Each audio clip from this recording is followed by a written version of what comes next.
বন্ধুরা, বাংলাদেশ ক্রিকেট দলের পাছায় আইসিসি জোরে এক লাথি মেরেছে, আমরা সেটা জানি।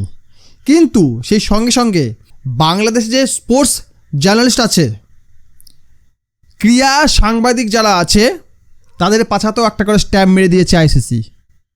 বাংলাদেশিদের মানে সমস্ত বাংলাদেশিদের এন্ট্রি বন্ধ করেছে আইসিসি। আইসিসি এনশিওর করেছে এবার টুর্নামেন্টে কোনো বাংলাদেশি প্লেয়ার, বাংলাদেশি সাংবাদিক, বাংলাদেশি দর্শক কেউ যেন ঢুকতে না পারে। টোটালি তাদেরকে বন্ধ করে দেওয়ার ব্যবস্থা নিয়েছে। আর এতে বাংলাদেশের সাংবাদিকরা মানে ক্রীড়া সাংবাদিকরা, স্পোর্টস জার্নালিস্টরা মরা কান্না কাঁদছে। তারা বুক চাপড়ে বলছে, এটা কেমন হলো? আমাদের দেশের সাংবাদিককে মিডিয়া এক্রিডিটেশন দিল না কেন? আমরা তো বলেছিলাম ভারত সেভ নয়, ভারতে আমরা যাব না, ভারত থেকে আমাদের বিপদ রয়েছে। আমরা তো শ্রীলঙ্কায় যাব না বলিনি। এই যে বিশ্বকাপ, এটা তো দুটো দেশে হচ্ছে, শ্রীলঙ্কা হচ্ছে, ভারতে হচ্ছে। শ্রীলঙ্কাতে কিছু ম্যাচ হবে, তাহলে ওই ম্যাচগুলো কভার করার জন্য আমাদের সাংবাদিকরা যেতে পারতো শ্রীলঙ্কায়, কিন্তু ভারত বা আইসিসি সেটা করতে দেয়নি। আইসিসি মানে ইন্ডিয়ান ক্রিকেট কাউন্সিল আরও একবার প্রমাণিত হলো। এই ধরনের কথাবার্তা বলছে কারা? বাংলাদেশিরা।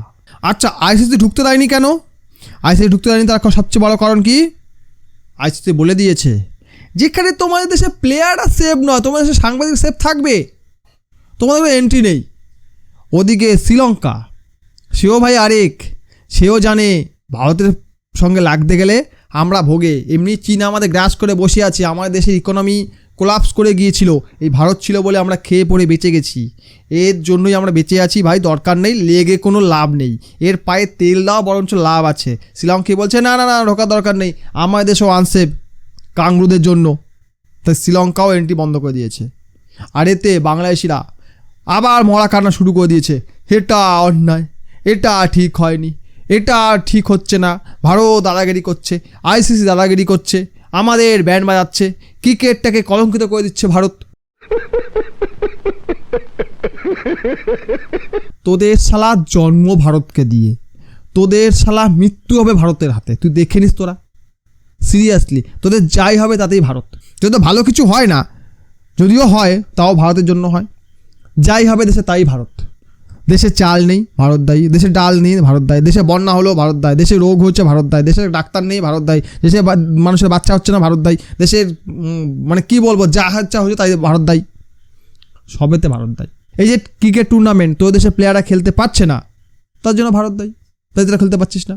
বাংলাদেশি মানেই বিনোদন, বাংলাদেশি মানে সার্কাস। সে বাংলাদেশিরা ক্রিকেটে এলো কি এলো না তাতে কিছু আসে যায় না। তবে হ্যাঁ, একটা কথা বলতে পারি, এই যে ঘটনাটা ঘটেছে, এই যে ক্রিকেট ওয়ার্ল্ড কাপ নিয়ে ঘটনা ঘটেছে, বাংলাদেশ জয়েন করবে কি করবে না, খেলবে কি খেলবে না, এর মধ্যে পাকিস্তানের আসল রূপ পুরো বিশ্ব দেখে নিয়েছে। তবু এই কাংলুরা শিখবে না, তারা বলবে কি ওটা পাকিস্তানের একটা ডিপ্লোমেসি ছিল। ডিপ্লোমেসি যেখানে তারা প্রতিবারে হারে, মাথায় তো কিছু নাই, মাথা তো ফাঁকা, শুধু আল্লাহকে নাম পেতে দে, এছাড়া কোনো কাজ নেই। পাকিস্তানের রাষ্ট্রীয় পেশা হচ্ছে আল্লাহকে নাম পেতে দে, সে দেশ আর কী করবে?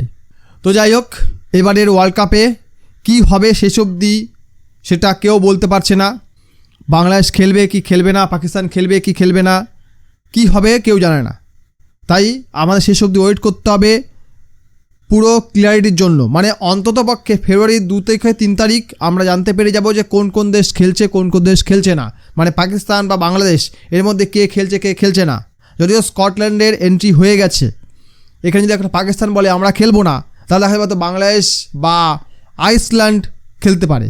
তাই আমাদের শেষ অবধি ওয়েট করতে হবে, তাহলে আমরা জানতে পারবো যে কে খেলছে কে খেলছে না। ভিডিও লাইক করুন, কমেন্ট করুন, বন্ধুর সঙ্গে শেয়ার করুন, চ্যানেলটি সাবস্ক্রাইব করুন। ভিডিও দেখার জন্য অসংখ্য ধন্যবাদ।